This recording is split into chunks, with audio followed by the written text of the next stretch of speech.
Hello and welcome back.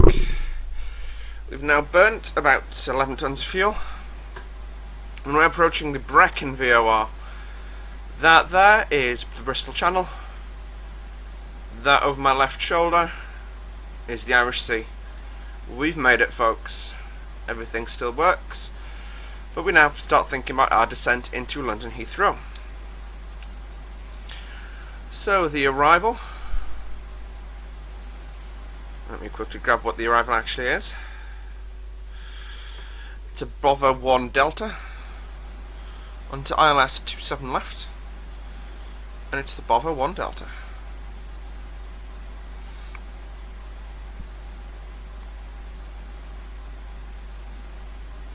So our top of descents coming up very, very shortly now.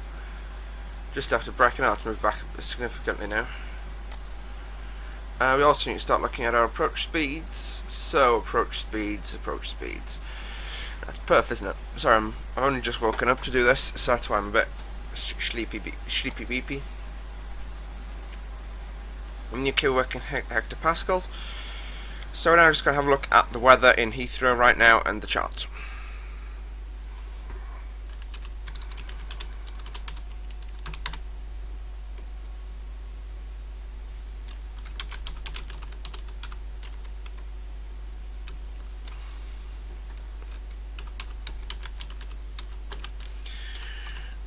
Now obviously we are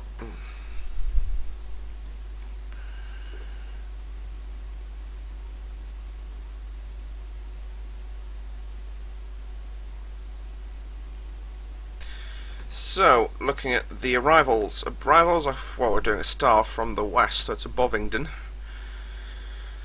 and we also need to look at the weather. So whilst that loads, I'll just load the weather in. Now weather was report was 25 minutes ago. Winds are from the east-northeast.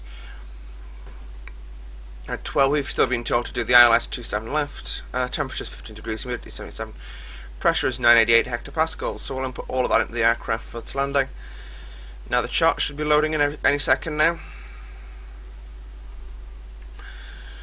So we are coming from Kennet, going towards Bovingdon, and then looping around down to London here via Lambourne. So we're coming over the centre of London actually, which would be quite nice. Okay folks, I'm going to cut the video here. Actually I can show you this as well, I suppose. So we're going to be taxiing towards Terminal 3 here on Pier 7. We're landing 27 left, so we're going to aim to vacate via November 5 Whiskey, or potentially from November 6, and then backtrack into Terminal 3. We're using Aerosoft's Mega Airport Heathrow for the scenery, so sit back, relax and enjoy. Starting our descent now, just moving back into the aircraft from all the charts. I think I paused it, so we're not going to be not moving at the minute. Oops, I'm going to just set our initial altitude 6,000. Then we'll unpause it. The aircraft's already telling us to decelerate. Well, we can only give it that much. So we can now input all of this good stuff. 998, 15. Winds, we said, were from 090 at 12. Transition altitude in the UK, 6,000. Gives us a VAPP of 130, VLS 125. Now it's a Category 3 ILS today. And I'm actually going to check this on the charts. I'm not going to show you those charts because there's no point. I probably will during the descent, but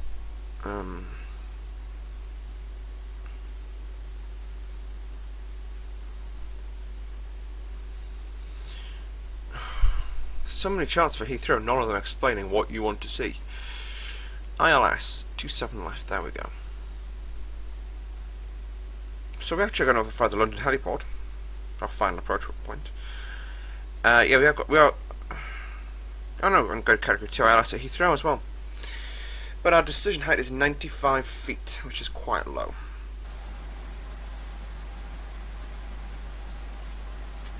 So 100 feet, I just need to disconnect and fire the flare out. Also, the APU, we shut it down, so I'm going to restart that because it's not a requirement, but it just makes my life easier when we land. There we go.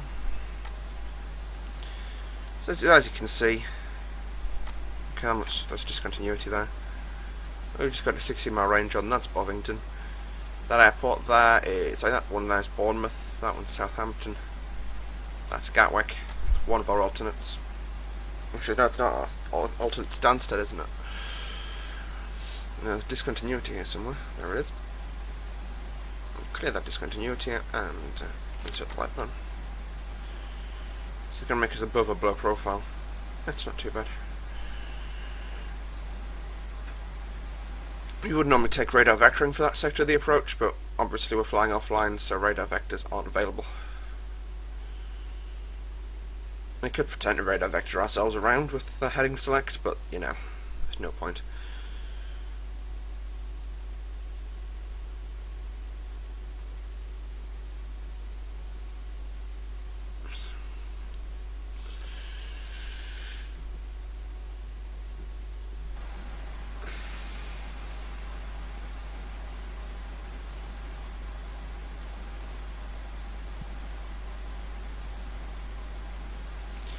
Anyway, sorry, I'm just kind of getting a bit. I've literally just woken up to do this landing. That's why I'm a bit on the sleepy side. I just set it up to pull to top a drop just in case I slept in. So yeah, UTC arrival time is going to be a little bit ahead of schedule actually, 18 minutes from now. So actually, yeah, we can give the cabin crew their 20-minute warning. I'm getting jitters again because it's the Airbus and it doesn't like being in a low FPS environment.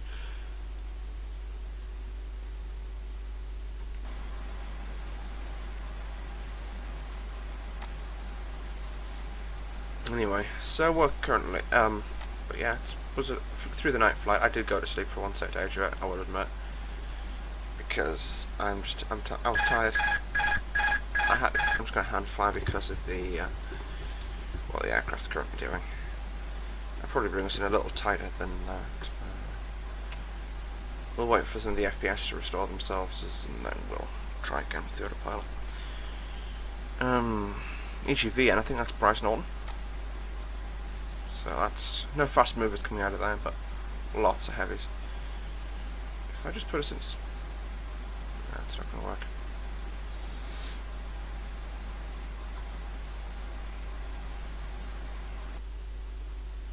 Anyway, we'll quickly have a glance over at the ILS chart as well. So yeah, ILS chart.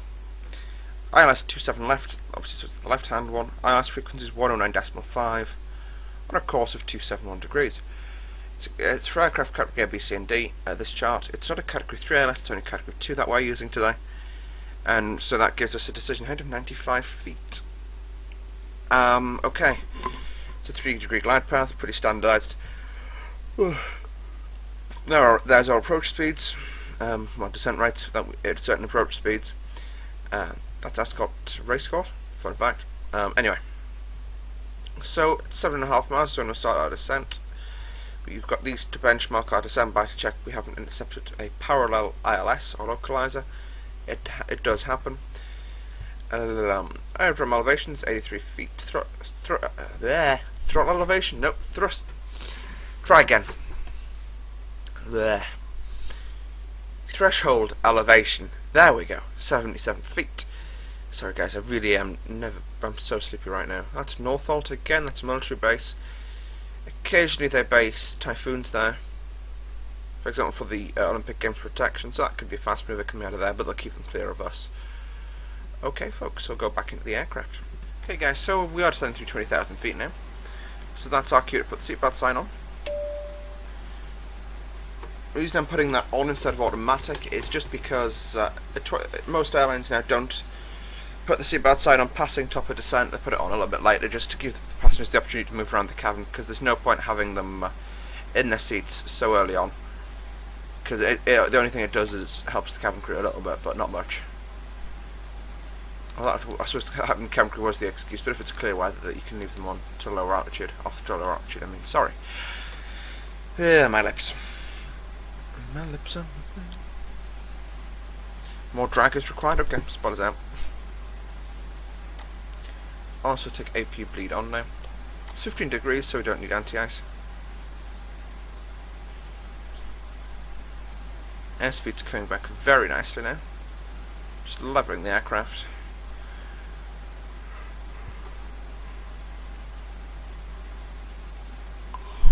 probably a speed restriction, 250 knots overhead bother, and it just wants to slow us down now. Let's see if we can see Heathrow. No, we can't, but oh, there it is. That's probably it, that patch of darkness. We could fly from the first officer's seat. No. Yeah, you can see I had it programmed to pause at top of drop.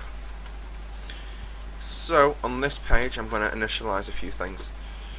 I'm just going to say return aircraft, and then I'm going to get ground services, because that's the first thing I'm going to be calling for when we...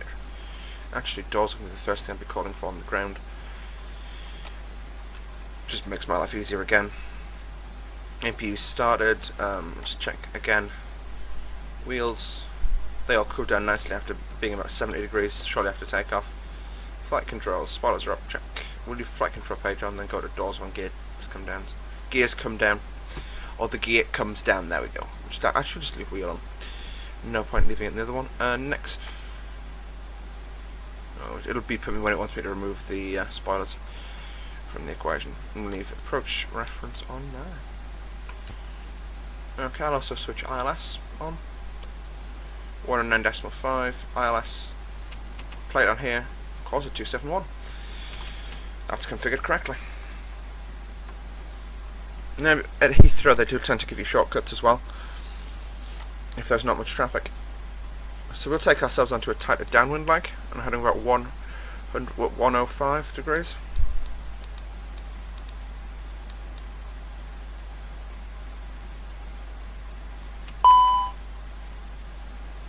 There we go.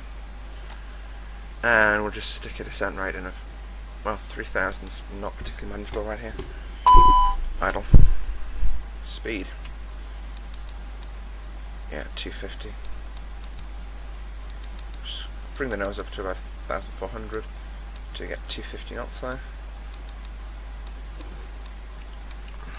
I've got a new mouse, which is why I'm kind of a bit with it at the minute.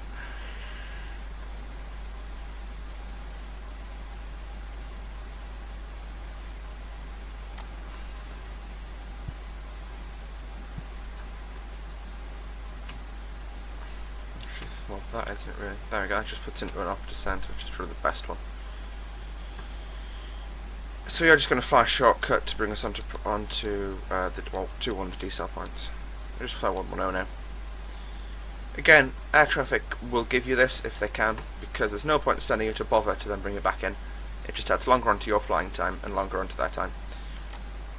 As you can also see, we are arriving about half an hour ahead of schedule. We picked up some pretty beefy tailwinds over the Atlantic, about 80 knots tailwind, so we're arriving about 40 minutes ahead of schedule. We're landing 40 minutes ahead of schedule, which will probably means arriving at the gate 30 minutes ahead. So you can't really use landing time as arrival time, it has to be on gate time.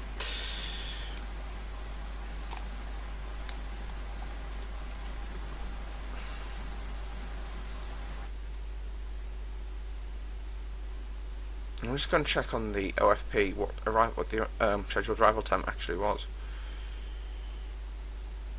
Alright, it doesn't actually say. It tells me I have my scheduled departure time. Oh no. I calculated that the wrong time frame, so I can't use that as a diagram of approach times. Let's switch some audio on. What the heck happened there? Just talk about. Oh yeah, QNH 998 hectopascals. Okay, 1002 according to the sim. The sim doesn't update itself as quickly as anything else does.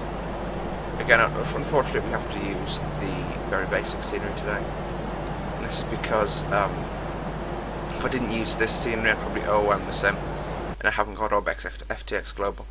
Yeah, I'm quite impressed that we haven't actually hit 2 gigabytes yet on the VAS usage. Coming at 1.66.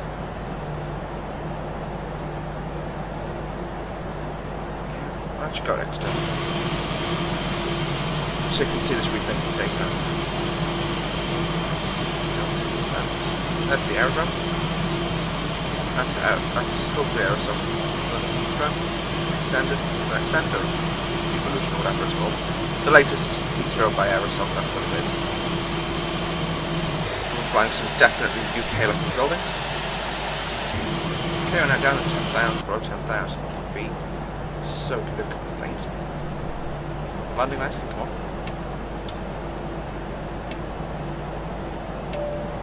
Come on, crew, please take your seats. Okay, so that's lights. Now we're going to go to 180 knots on speed mode.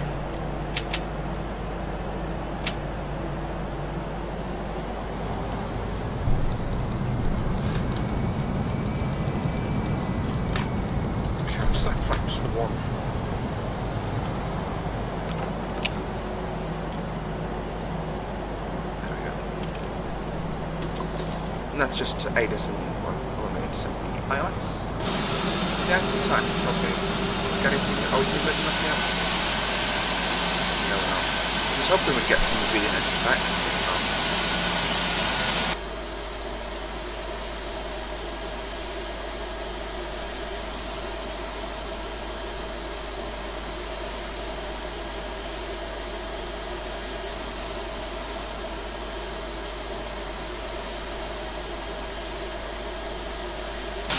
So I decided to change the weather and just do it outside, make the wind and 182 degrees, make it appropriate for the runway. All out there. Just a very humid day. And obviously some slight effects. Yeah, so good. You can see we're now below the ILS. Alright. We're now descent to 2,000.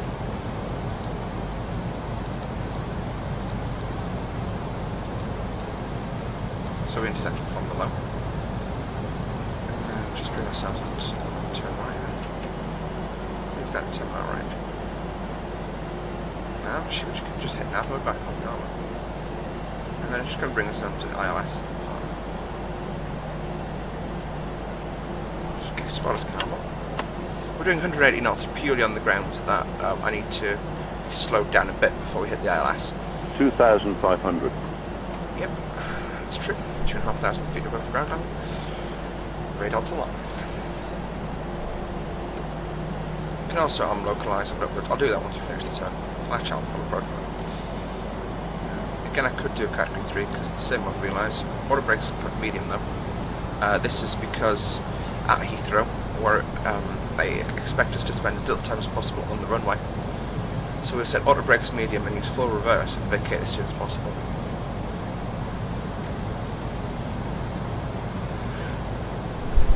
Can't select max in these models. I'm not sure if that's because it's kind of modelled as RTO or if you just can't set max in the real things. I'm really not sure.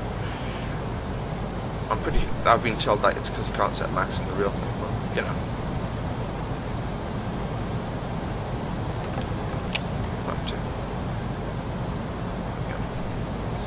So just leveling the aircraft out now to give us a slightly lower end of attack to the airflow. But it should be okay. I've slowed us down. I'm obviously doing off-profile decelerations, just because it's it makes my life easier to be at the speed I want to be at, not the speed the aircraft wants me to be at. And if we're still flying with a 3-ton reserve, we won't be landing with a 2.5 tons. So that's our extra 45 minutes going on now. The second we intercept ILS is actually only 2 arm approach mode for that matter. 3 single. The aircraft for some reason doesn't understand the concept of Cat 2. It's just telling me I suppose it's got the accuracy of a Cat 3 at the minute.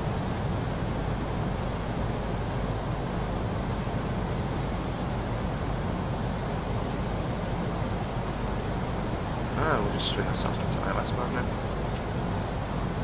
Whoa. Row 1. ILS.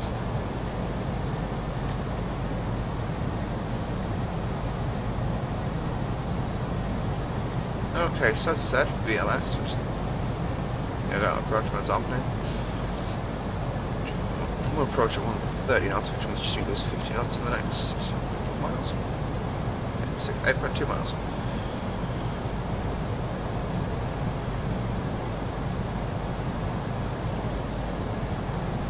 Let's set a VS in. 300 feet, no, that's like.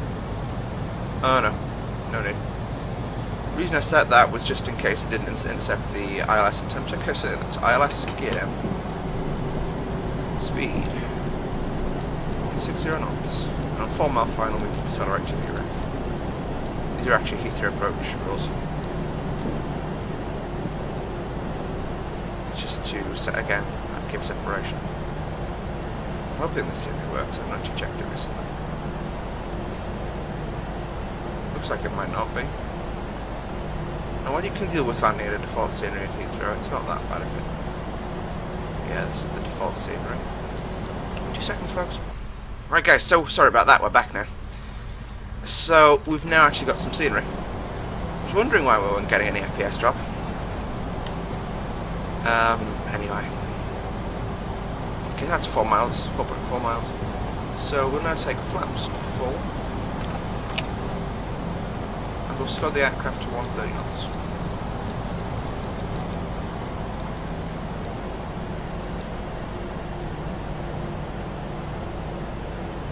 So bearing in mind our decision height is 95 feet, so I have to disconnect the autopilot there and fly by hand. My hand's already resting on the joystick. 1,000. It's 1,000 feet. I'm quite happy with the combination used actually, because I like the Aerosol Mega Airport. I think it kind of makes up for using default scenery as opposed to VFR, because VFR I would OOM.